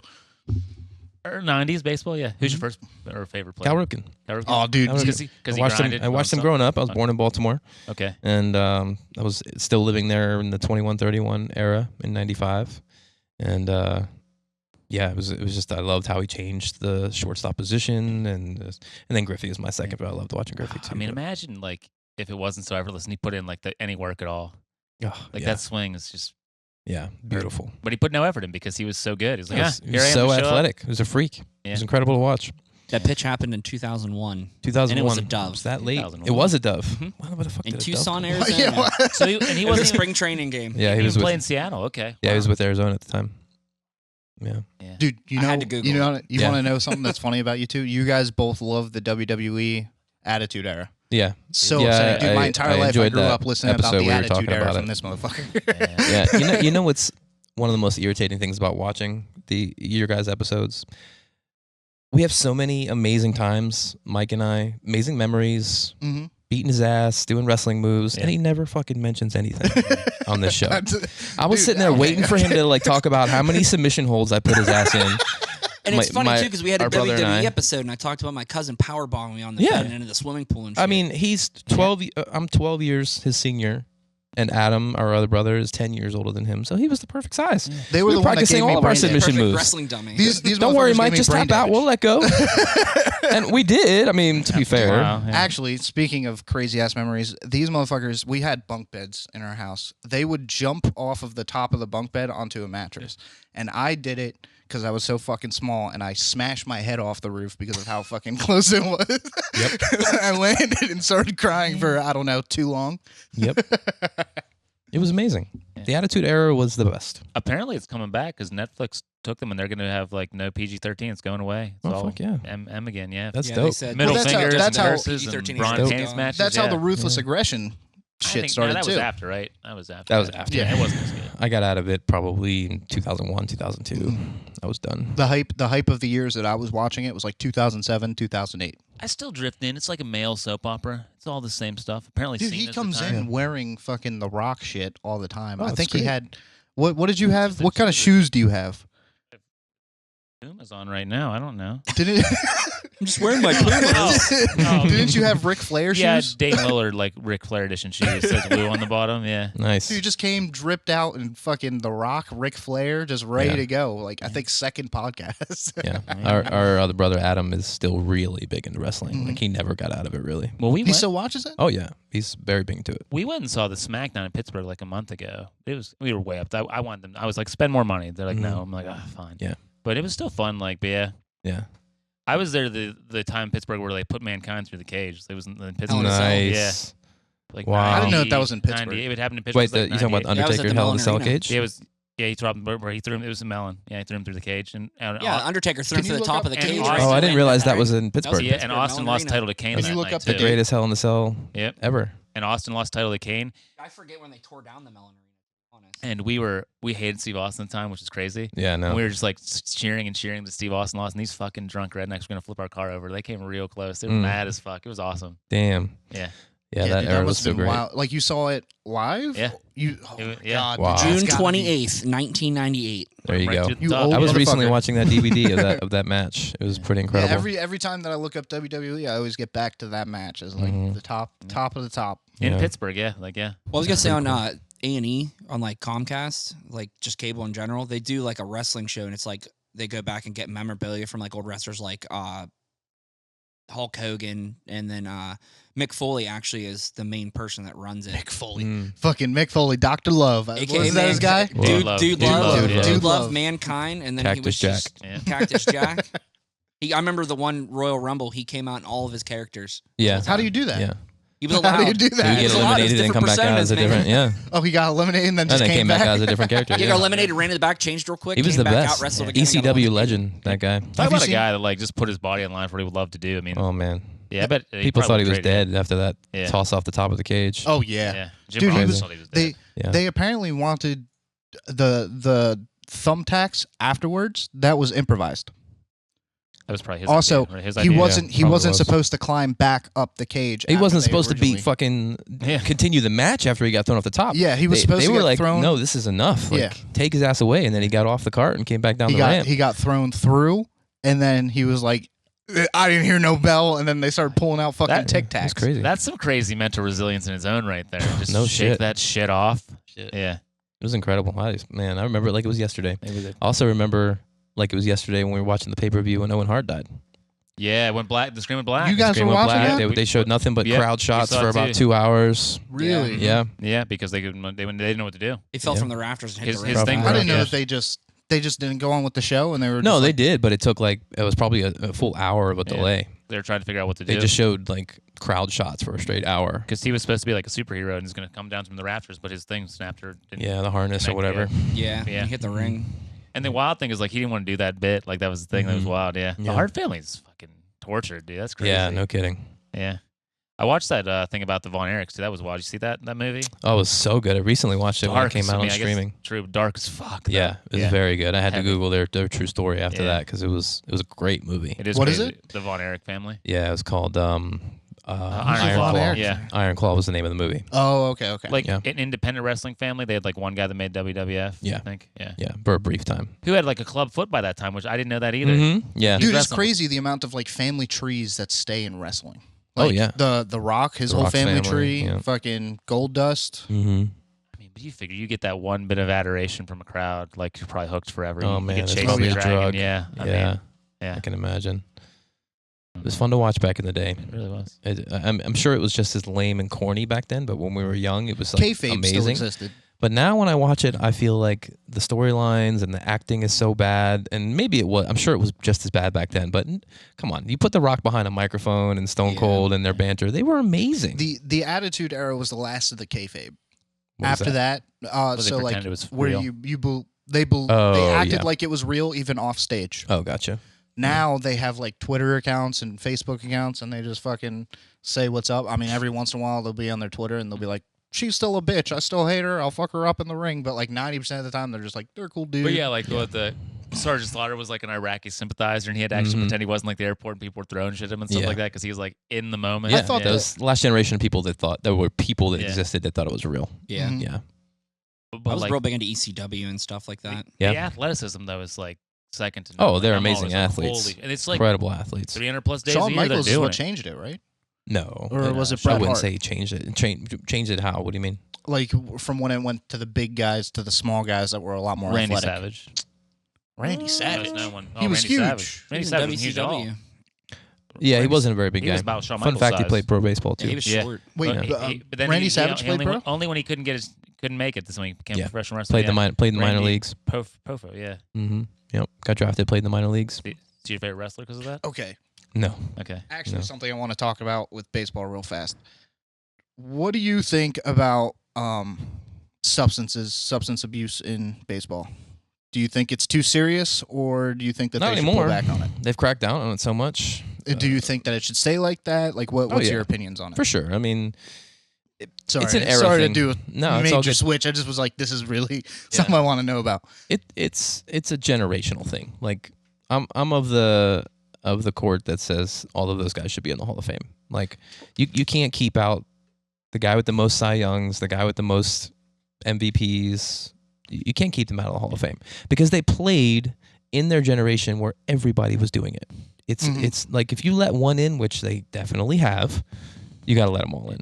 And it saved baseball after the strike. Yeah. I don't care what anybody It did. says. It fucking saved The it. 98 home run ball. race was saved baseball. Because baseball I was also- dying, and then they're like, Yeah. oh, Sosa and McGuire just hitting bomb after bomb Yeah. after bomb, and MLB didn't have a problem with it when people were viewing it. And Right. then all of a sudden, it's garbage. Well, it would be okay if they weren't constantly cracking down on new shit and they just kept the fucking There's always thing. new Well, shit. they're doing the best to keep it fair. Like the new thing is the sticky stuff with pitchers, and guys are constantly getting Pine tar. tossed for that pine, whatever it is. But there's a whole nother camp that says, can you avoid getting sticky stuff? Like you literally sweat and put the rosin, which is totally legal, in your hands, and you stick to the ball. So like there's a lot of gray area there that people that are deep in the baseball world are kind of like, you don't understand the game, to the general fan who's just like, oh, it's terrible or whatever it is. And people that, old school Hall of Fame voters that want to keep Barry Bonds out of the Hall of Fame. It's just like, it didn't change his hand-eye coordination. He was a Hall of Famer without it. Like Yeah, he was Hall of Fame without Pirates it, Barry for Bonds sure. was a Hall of Famer. I mean, he has a much bigger head now, but like he was a Hall of Famer. I Yeah. didn't know if they were keeping guys out of the Hall of Fame. Yeah, well, Oh, well, 100%. It's a vote. And it's bad in baseball because like it's real. Like they want it to be historic. Baseball is like, what the started stats are no, but I mean the stats are really important to baseball historians. They're like, Yeah. so they take it real seriously. Yeah. I mean, which is the crazy thing. I mean, I get it because you want, but I mean, they changed the amount of games in the season. So like, why is that not? I mean, everyone was doing them. They've changed a lot of things. and everyone was doing steroids. So like, Yeah. why does it matter? Exactly. I think Pete Rose should be in there too. Yeah. To me, it's like you just extended the size of the bases so that guys steal more bags. Mm. So are you going to discredit a new stolen base record and not put them in the Hall of Fame because the bases are bigger now? Like people discredited Roger Maris for hitting 62 home runs in a season where he had 8 more games to do it. And everybody cried, oh no, he's not the home run Put the champ. asterisk by him, yeah. Yeah, put that, gave him the asterisk. But then years later, they came to their sense and they were like, this is stupid. Yeah. So is that going to happen with guys like Barry Bonds and Roger Clemens? I don't know. Hope so. Who knows? But we'll see. I'm sure Ricky Henderson will be wilding out if someone breaks his records. Yeah, no kidding. He'll be just talking all kinds of crazy Yeah. Deion Sanders gibberish in the Yeah, press. it's just the longevity with him. He Yeah. did it for so many years. I don't think anybody's going to touch him. So athletic. Yeah. But do you think that like guys are still doing performance enhancers without getting caught? Of course. I'm sure it's out. I mean, guys are still getting caught, so you know that they're still Mhm. trying to do it. But in my opinion, you'd be stupid to do it now. They've cracked down on it so hard. Your third time, you're done for life. But let's say that like you're a fringe guy and they say, well, if you do this, you might get caught, but if you don't get caught, you're going to make $30 million. Like you're Yep. fucking doing it. And those are the guys that are doing it and getting caught. You're doing it because you got. I mean, but if you know you can't make it, like Right. you're like right there at the fringe. You can Right. see it, but you can't get there. And they say juice or whatever the SARM or whatever they're going to give you might get you there. I feel like you're taking it. Mm. I mean, because you worked your whole life to get there, Yeah. and you're staring at it, like. And I'm not saying it's right, but I'm saying I could see Oh, totally. the rationale. Mm-hmm. Especially these guys that have the opportunity to literally save their entire family Mhm. from like terrible countries and Cubans and all that kind of stuff. Is that When you still see a going name on? hit the news, it's typically those kind of guys, Yeah, is like that those still fringe going on? guys and Cuban guys or Dominican guys that could literally save their entire family with a couple $1 million. It's So, like it's worth the risk. Yeah. They take it every time. Yeah. Yeah. I feel like anybody could save their entire family, even if you're an American, for $1 million. Some families don't need Well, to save. you know Though. what I These mean. people Yeah, are that's like, true, they that's don't have true. anything going on. Like, yeah, like it's- literally baseball could change their generational life forever. It's the same thing, like, when you get mad about people crossing the border because you're a racist. I mean, but like, okay, But he also clearly thinks they're all good at Mexican food tastes the baseball. same. but still though, but like for these people that are risking their lives to go from real far, it's worth the risk. Same with, because like they're not doing it because their life is good. Right. People, the Puerto Ricans we were talking about, are doing it because like, hey, if I get this, my family, my great grandchildren are set for life. I mean, what's $3 million to someone in Puerto Rico? Oh yeah. I mean, you don't need one season. Yeah. You're done. Yep. Like, just remember that. Do you remember Crazy Jamarcus to Russell, think that that's a U.S. quarterback? territory. Oh yeah. Like, he was a Raider, and then he made all that money they gave him, and then he immediately flamed out. Mm-hmm. The median income of his town was $17,000 a year, and they Wow. gave him a $70 million contract. Wow. Of course, he stops trying Yeah. because his ceiling was here, He is exactly. and he was yeah. like, "I'm done." Like, Yeah. Exactly right. So I don't begrudge anybody that can get there. Yeah, and Mhm. baseball's highest paid sport. If I'm not wrong. Baseball right? is the highest paid sport because it has no cap like other sports do. Yeah. It's kind of ridiculous at this point. Do you think there should be a cap? Who's paying for this stuff though? If they ever want small market teams like Pittsburgh to be competitive, they're going to have to put some sort of cap. I don't see how you can ever compete when the organization and your owners don't want to spend the money. It's not going to happen. But not only with the cap, though, they do the revenue sharing. So the Nuggets are making money every year. Yeah, And they have a beautiful ballpark. they don't have to do anything. They don't have to win to make money. Cheapest thing to do in town. Yeah, People are going to go, and they're going to get a bunch of money for being uncompetitive. Like, Exactly. it's great. Like, they almost want it, like, 4 or 5 teams to compete every year. right. It's exactly right. And it's not going to change unless the entire fan base stops going, which they is won't. not going to happen. Yeah. Or there's finally a cap, and they won't let that happen either. But like, is this just the earnings from the year that they're putting back into it, or is there like investors that are putting this? You mean in insane terms of amount money into contracts? it? Yeah. I mean, baseball owners are some of the richest people in the world because, like John said, you can literally not be a competitive team like the owners of Pittsburgh haven't been for many years and still rake in money hand over fist because the revenue sharing gives you money back. Yeah, it's ridiculous. Also, like, though, most people, though, like, they want to be an owner to join a club. They don't care about Mhm. I mean, they're like, I want to, there's, 32 teams, 31 teams in 30, baseball. yeah. So it's like, I own a fucking baseball team. Yeah. It's Yeah. it's a dick showing contest is what it is. Right. Same with football. I mean, you buy that team not because you want to make money. Right. You want to tell all your friends, hey, Right. on this team. You know what I mean? Yeah. It's, Big Which dick is- in the which is locker sad. room, dude. Yeah, which is sad. Like, I don't know how I don't share that mindset. I would always be competitive, always want to win. But they Just say 'cause they you're want to coaching it and win, you but played it for years. Well- I don't think these guys that are owning this are actually. I would, How many owners? do you think but yeah, played? most owners are just rich ass guys Well, that decide to buy a team. I would argue, yeah, the owners like have already won. They're not buying a team to win something else. They've already won. Like, I mean, the Buss family with the Lakers, like, that's their whole thing. Yeah. But like the Waltons own a bunch of stuff. They won with Walmart. Mhm. Like, they already won. Oh, Like, yeah. I mean, I go to Sam's Club every week. Like, I give them all my money. So like, Right. who's paying the most? Who's like the big Team? check, The very Right. I biggest mean- check out there? Like, there's no way that you're gonna turn them down unless you like hate that team. Red Sox, Yankees. Well, probably? no. Right now, my Mets have the highest payroll. Really? The Mets have the highest payroll in baseball. It's always Mets, Yankees, Dodgers. It's ridiculous. I know Yankees is always up there. Yeah, Yankees are always Surprised up the Mets there. is The up there. Dodgers are like, I mean, the Mets are like 330 million annual. It's like Shohei Ohtani just got the most ridiculous contract ever with the Dodgers. And to be fair, he's the best player in the world. Might be the best player we've ever Pitches seen. and hits. Right, Yeah. which is unheard of. But the Dodgers got around this contract somehow. It's insane. His contract overall is $700 million for 10 years. Jesus Christ. But it's all deferred almost. It's almost completely deferred until he's retired. Like he only gets $2 million a year out of this contract for 10 years. And then he just gets and then he gets paid out for the next 10 years, the rest of it. They're gonna tax. So they the fuck. deferred it all so that they can continue to sign other players and, Yeah. be competitive. And then they're just It's gonna basically not be what they did. competitive. And it's smart on his part because he doesn't need the money. Yeah. He makes $30 plus million a year As from long his as he's alive, endorsements he'll get it. alone. You know, Mhm. and And if you what's know the- anything about the guy, he doesn't care about money. He's What's the average retirement age at baseball? 40.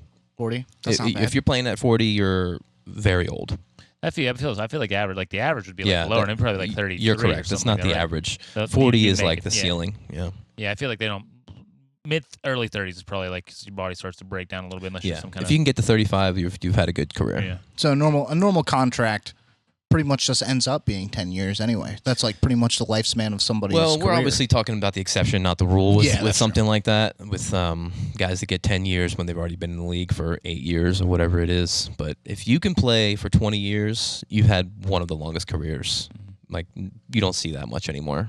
Mm-hmm. So, Speaking of your Mets, 11 more years paying Bobby Bow, and you'll be done. They don't. They know, but you know. thanks you know about for the Bobby that Bonilla? reminder. I appreciate do that. not. So I can't remember when they signed him. They signed him some crazy contract. It was like early 2000s, No, it was earlier than that. and they owe him money until $1 million every year until 2035. yeah. And he's Why? been retired for 22 years or something like Yeah, that. every They year. just- the it's way just they signed the way he contract? signed up the contract. It was crazy. It was one of That the dude worst made contracts bank ever. then. He's smart as fuck. Oh, he's incredibly I- smart.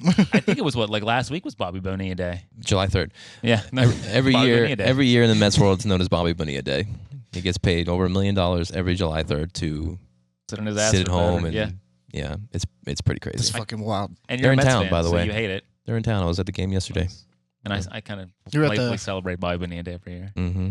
You went to what game? Mets Pirates. The Mets are in town. Oh, all right. Yeah, Mets Pirates. I It didn't know you saw them. Yep. How was it? was great. The Mets won, and I rode my bike to the stadium. And Oh, that's pretty awesome. no, I'm 5 Yeah, miles dude, I away forgot from the that you stadium. could It's do that. awesome. Dude, Yeah. he just runs to the fucking stadium. 5 in miles is Pittsburgh. nothing. No, I know. It's it's not. not bad.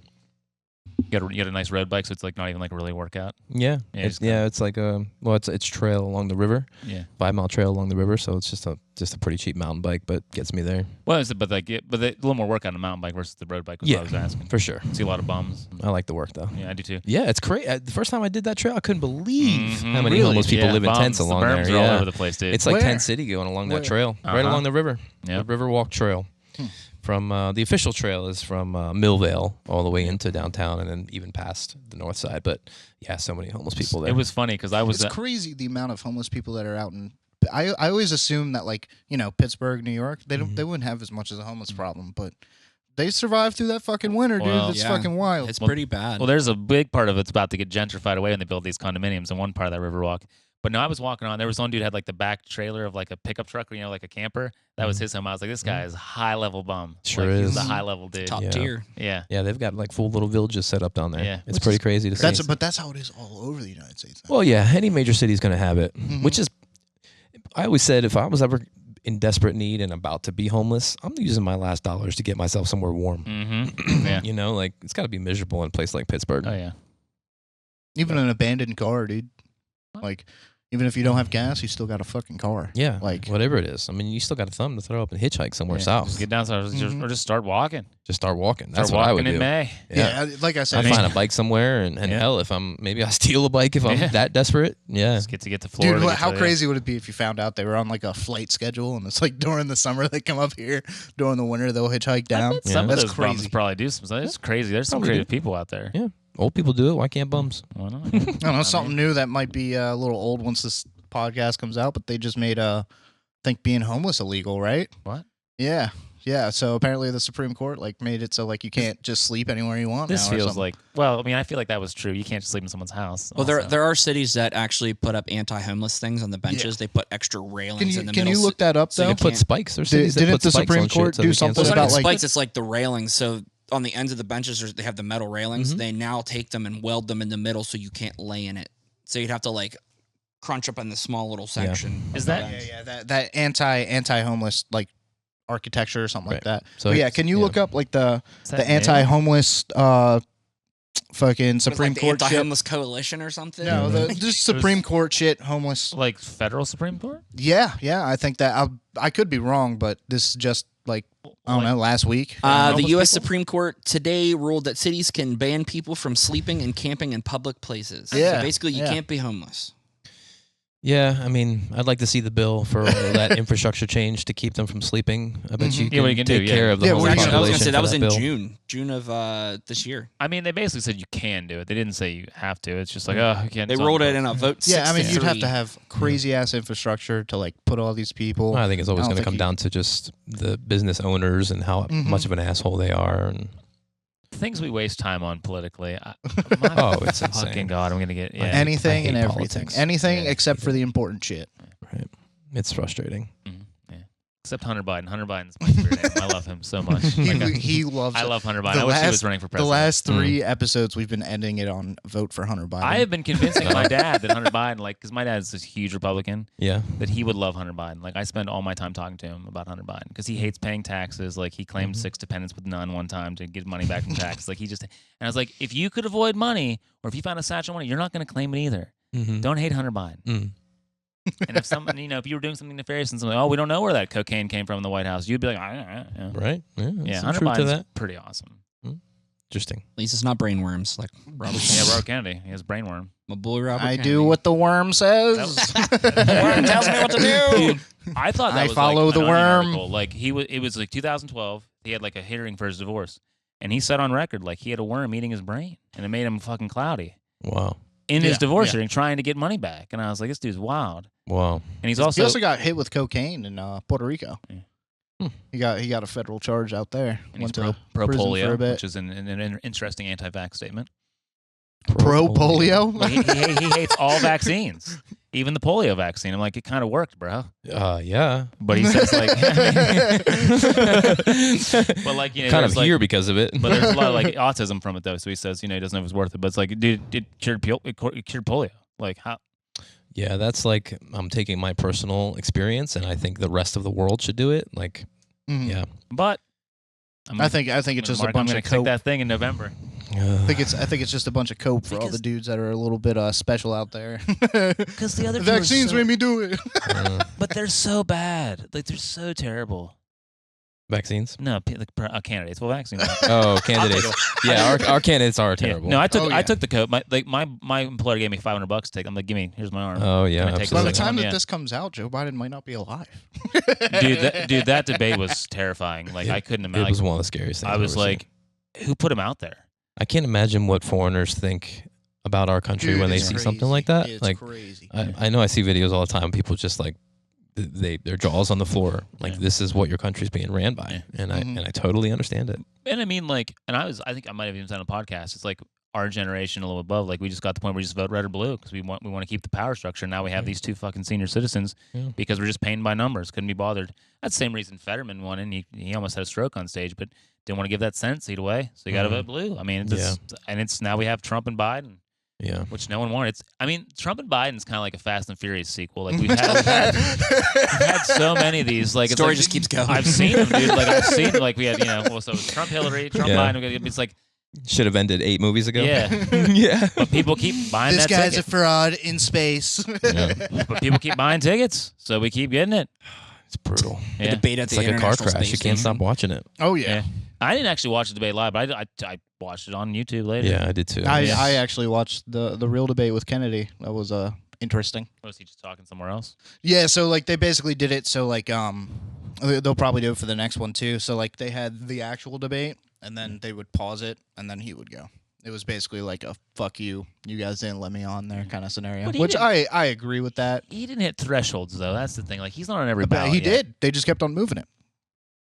I mean, they He's the dude. I mean, think about it. When has an independent ever made it this far with this much Ross notoriety? Perot. Ross Perot. Yeah, Ross Perot was probably the last big one. The And was Bushes he- still was- hate. did the they Bushes still allow hate him? Yeah. Did they allow him to debate? I think Ross Perot debated. Oh, yeah, I think so. Yeah. He did. Yeah, he was I on think there. that might have been one of the last times there was three podiums up there. Mhm. talking all crazy with that Texas accent. Mhm. Yeah. Yeah, our country's pretty fucked. Nothing's gonna change until everything changes. I think like two-party yeah. system, like That's what it's all everybody says. stupid. Well, that's why I keep telling people like just vote third party because the people that are behind the scenes making the decisions, and that's who it is. Yeah. They need a shot in the arm to say people aren't voting red or blue anymore. They're voting third party. Yep. Even if it's like 15. If we get 15%, like they will change because people be like holy shit, 15 cents. And, it's moving. that's enough to change Yeah. everything. It's enough to move the tide. It's yeah. enough. It's enough to put a chisel in that foundation for them to be like, okay, we need to change up. Yeah, You would because- hope. Hopefully. You would hope so. Because someone's putting these people like, up there. Like there's people behind the scenes that are putting these people up there. Mm-hmm. Mhm. We've just accepted it. Yeah. Yep. Hey Brian, what time are we at? We are at an hour and 25 minutes. Whoa. I thought. Goes Yeah, smooth. time doesn't it? Just flies, goes so doesn't it? fast, Yeah. Yeah, it sure does. It's wild. Yeah. Good old banter. We need more of this Yeah, in the it's- world. I Oh, think yeah. We really that's do. why I It's enjoy fun. this. Yeah. Yeah. Oh yeah, you're a fucking interesting person too because you fucking have tons of shit to talk about, dude. I'm a pretty Like, well-rounded You person, I didn't. think. You didn't even hit like half the shit of the endurance shit. You could just probably sit there and tell me all the endurance shit and just me to Probably could. What the fuck? Yeah, probably could. It's a good time. I like to pay for pain, apparently. I'm with you. That you get a T-shirt. Yeah, you get a T-shirt. You sometimes get a medal. Yeah. You get a T-shirt for every single one that you've been to. Oh yeah. Usually, yeah. Yeah, because you pay like Dude, how many $110. T-shirts do you have? Yeah. Dude, he has Oh, so in many his T-shirts. apartment. He has an entire wall filled with like With Spartan medals. trophies. Yeah. Yeah, well, OCR in general, yeah. 95 and counting. You got to show him a picture of it after this, just to I show. think him. I have one. But But- it's awesome though. I mean, that's cool stuff. Keeps your mind right and shit like Mhm. that. And Yeah. Pretty soon. If you ever get a chance to watch my episode, one of the things that I say in one of the clips is, in general, humans are getting too soft, and we're just sitting around behind a desk too much. And I want to make sure that I'm not one of those people. Keep the axe sharp and the body in motion stays in motion. love all that shit. All that shit. I'm man. all with you, like So 100%. Like, yeah, Yeah. I couldn't tell you. We're dragging It's- him. It's Yeah. fun. Yeah. on Oh, I this know. side. I know. He's like, cool guys. so you're, That's so cool, okay. guys. I By the follow way, that every day, man. That's Yeah. the Yeah, greatest yeah. quote of all time. you'll have to go back and see how many times he tried to change the direction of this conversation. yeah, I'm like, yeah, I'm so excited. And we just yeah. kept reeling him back in. I mean, I talk about working out every week with him, Yeah. and he was in the military. I'm soft. I was in the military. I just run though. I'm like, how are you so soft now? Like, I man. don't even know No, I got out. what happened. Dude, I don't. I stopped working out, and that just kept on getting worse and worse. What it really is, and this might be fucking coping or excuse, It probably is. is it's like I feel like if I do anything at this point, I'm just gonna destroy my body more than. Then go slow. It's been so bad that it's like the hole's so big. You know what I mean? Yeah, and I think The that's hole's why so deep. that's why people fall into that. It's just like the longer you go and the worse shape you get into, or the harder it is, the harder it's going to be to get back into it. But you really just have to simplify things and put one foot in front of the other. And if you go out and you walk 3 miles, that's a start. And I know it sounds cliche. he's It 100% sounds right. cliche, but if you start stacking days and just focus on one day at a time, you're gonna turn around and all of a sudden 3 months have gone by, and you're like, well, shit, where did that 3 months go? And I've been doing something for every day or 3 times a week or whatever it is to get you started. Everybody out there, it's just you got to simplify. If you look at the big picture, like that description was the big picture. Like, yeah, it sucks. You haven't done stuff since you got out of the military, and you're in worse shape than you ever been. That's the big picture, though. But what's the small picture? What can you do? What's the first step? The first step you can do is stop buying cigarettes. The next step That's you can the do. hardest one. You started immediately with the worst one. but I'm telling you, it'll change everything. But and every day, let's say you walk a mile a day. Like that's one more mile than you would have. Yeah. I mean, it's so like, even or like when you think like you're running a long distance race and you're hurting and you're like you can't, like the ending is like miles away. You're like just focus on like a light post like Right. 100 yards away. Like Mhm. that's each day if you just focus on a thing, and like because you'll get it back so fast. And the cool thing for like if you're starting real low, gains are easy to see. Oh yeah, And gains will fucking juice they you come up. real quick. Oh yeah. Like yeah, so like Yeah. I mean I'm telling you, like you'll be so fast. Yeah, just stacking days of not smoking. Like that could be a huge thing. Yeah. Just be like, look, I'm gonna get through today, or I'm gonna get through an hour, Mhm. or I'm gonna leave this podcast, and as stressful as it was talking about my physical abilities, Yeah. I'm not gonna light up a cigarette. You know, Yeah. just I little don't know about achievements. that, Yeah. But that's where it starts. Like you gotta want it. Yeah. And if you don't want it, I no hate. Do you, brother? The cigarettes is the worst part. But For I'm me, always that's- gonna be on you because that's I'm my- your brother. So Yeah. But the crazy thing is what you're saying though is the same thing for distance or getting in shape is how you get through your fucking life. Like you have times that are hard and like maybe you can't get through the day, but you can get to like hour number 2. yeah, It's the same thing. Like you can use all the lessons of being a distance athlete to get through a hard time in your life. Like it's Mhm. crazy. Like people don't know how to deal with stuff anymore. Yeah. Like gives you all the tools. we all have something we don't want to do on most given days. Yeah. But the fact that you still do it is what Mhm. creates willpower, which stacks up, and little achievements become big achievements. It's just the best way to do it, man. Little things matter. Yeah. Little things matter. Or say you go walk a mile tomorrow and it hurts because you're a smoker. Maybe that's fuel to want to quit smoking Yeah, that's sometime true. down the road. You know what I mean? Like they all play off of each other and it can all be beneficial. You just gotta want to do it first, because nobody can make you do it. Well, that's like I used to tell my dad. Like he would be like, John, like I'm gonna keep smoking. He's like, I don't have any vice. I don't drink. I don't do anything like that. And he's like, but I want to quit smoking. So then he'd come to me later. He's like, I had a bad day. I'm gonna have a cigarette. And I'd be like, bro, like you can do what you want. Like you're an adult. That's cool. Yep. But you know what I'm hearing you say? I'm hearing you say, John, I don't want to stop smoking. Mm-hmm. Like he's giving excuses why you should keep smoking. Like Right. don't give yourself excuses to be successful. Don't give yourself outs. Yeah. I mean, It's very So- true. so we're doing the Spartan run when? Or the Tough Mudder when? Tough Mudder. Yeah, I'll when's look. that? I'll look up the dates. Yeah, we'll I'll figure it die. out. I'll die. You won't die. You'll get through it. We'll get you through We'll it. start training tomorrow. Yeah. Yeah. You'll be all right. Yeah. I'm already trying to catch up on fucking just going on walks just to keep up with you in September. But that adds up, though. I'm gonna die there, dude. I'm gonna die mean, somewhere out in Utah. But that, well, like that's the thing. Like we're gonna see I some know. incredibly beautiful know. parts of this country. And Right? I We're don't gonna wanna visit miss out on national it. That's why I'm parks, doing and it. the fact that we're gonna go on hikes. You know, they may not be long hikes. They don't have to be long hikes, but Mhm. like you're gonna. I don't want you staring at a trail that goes uphill and be like, oh shit. Mhm. Look You know around, what I look mean? side to side, look horizontally. Yeah, I mean, it's. I'm envious of your trip. Like, it's gonna be awesome. Like, that kind of Mhm. shit's wild. Yeah, Yeah. I'm excited. Yeah. So, yeah, that's the stuff that you want to be able to do forever. Like Yeah. you don't know. You're not even 30. You might have a kid someday. Yeah, And You you know? want to be active with those kids. Like, you want to Yeah. be like, you know, like. just flaming me. I knew that this was gonna happen. We're not flaming you. just flaming me for the last 15 minutes, and I'm I just sitting there mean- taking it. I don't know, bro. Yeah. I mean, we're trying to get you set up when you have a child. Like, we're not flaming you too much. It's because we yeah. care about you. Yeah, yeah. Well, Take the right steps. You know what I mean? It's not going to stop as long as I'm around. I know. I'm your brother. I'm It's going to every want you time. around the for as long activity as is good, possible. though. It's good for you. And, like, I mean, Yeah. like, Yeah, I mean the real reason of like why I would do it is because I just want to. There's like a lot of shit that I'd like to do, but I'm just like I'm not physically fit enough Yeah. to. So you don't want to ever do have to that. say that. Yeah. You don't ever want to have That's to say like- I'm not capable, so I can't. If there was a way for me to get like fit again, it would be that. But there's no better feeling than doing something, but, like, I'm in better shape than most people out here. Like, I'm in, Mhm. fucking, like, I can go in somewhere, like, again, I play pickup basketball. All these kids are 20 something. I'm like, give me an hour. They're going to be tired. I'm going to be still going because I take care of myself. Like, Right. it's such a confidence booster. Like, you don't even think about it. Like, you're prepared for life. Like, you should just be like, Mhm. and same thing. I'm sure you do all these events. You're not scared of any of these events. You're like, oh, Right. do it because you do it every day. Like, it's Yep. you've already studied for the test. And just saying yes automatically makes you better than everybody else that said no. that's Like- true.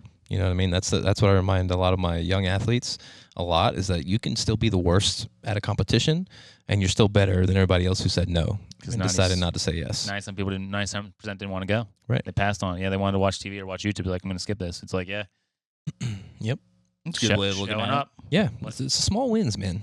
It 85 really is. 85% of life showing up. 100% of 85%. Which which is good because I'm not good at the other 15. So I'm glad 85 there. We all have our vices. I've definitely sat there and binge watched the whole Netflix series on every given day. It's about balance, right? Yeah. It's about balance. Oh, Well, yeah. then you're like, well, I worked out so hard. That's fine. I That's it. deserve this. I've earned this. That's why I get up and I go so that I don't feel bad about sitting there on the couch and watching a show. Yeah.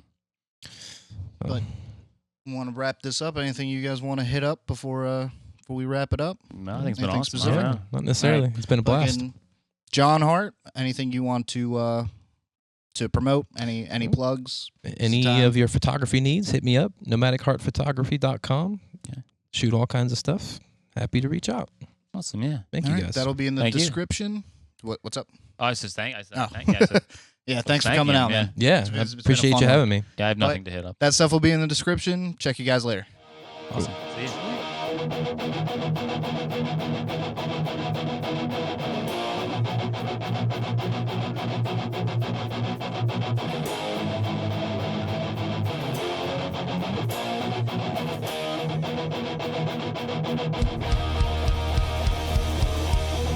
Thank